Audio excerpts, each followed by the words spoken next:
Hi, எல்லாருக்கும் வணக்கம். எப்படி இருக்கீங்க? நல்லா இருக்கீங்களா?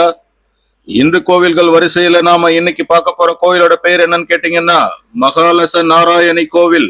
இந்த கோவில் எங்க இருக்குன்னு பாத்தீங்கன்னா இந்தியாவோட கோவா மாநிலத்துல இருக்கிற போண்டா அப்படின்ற இடத்துல தான் இருக்கு. போண்டானா சாப்பிடுறதுன்னு நினைச்சிடாதீங்க, அது ஒரு இடத்தோட பேரு. டேய் டேய் நடிக்காதடா. இந்த கோயிலோட முக்கியமான தெய்வம் எதுன்னு கேட்டீங்கன்னா மகாலசா. அந்த தெய்வத்தோட பேரு அதுதான். அவங்க ஒரு பெண் தெய்வம்.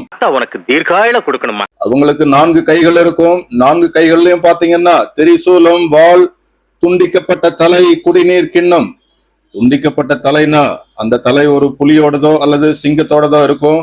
வெட்டப்பட்ட அந்த புலி அல்லது சிங்கத்தோட தலையிலிருந்து ரத்தம் வர்றது போலவே இருக்கும். சாஷ்டாங்கமான மனிதன் அல்லது பேயின் மீதுதான் அவங்க நிப்பாங்க. மகாலசா ஒரு பெண் தெய்வமா இருந்தாலும் ஆண் தெய்வங்களுக்கு அர்ப்பணிக்கப்பட்ட புனித நூல், அதாவது பூநூல். இதை இன்னொரு வார்த்தையிலும் சொல்லலாம், யக்ஞோ பவிதா. கொஞ்சம் பொறுமையா சொன்னீங்கன்னா தான் வரும். அதை இவங்களுக்கு அணிவிச்சிருப்பாங்க.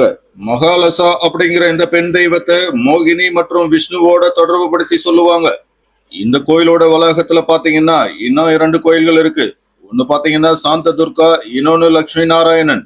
மகாலசாவின் 5 முக்கிய பணியாளர்களான, அதாவது கணங்கள்னு சொல்லுவாங்க, அவங்க யாருன்னு பாத்தீங்கன்னா கிராம புருஷ், பகவதி தாத், சிம்ம புருஷ், அப்புறமா மகால் புருஷ். இவங்களுக்கும் கோயில் வச்சிருக்காங்க. கோவாவில் இருக்கக்கூடிய இந்த கோயில் இன்னொரு விஷயத்துக்கும் பேர் போனது, அதாவது பித்தளை மணி. பித்தளை மணினா என்ன? இதுல இருந்து வர மணி ஓசைக்காகவா? இல்ல இல்ல.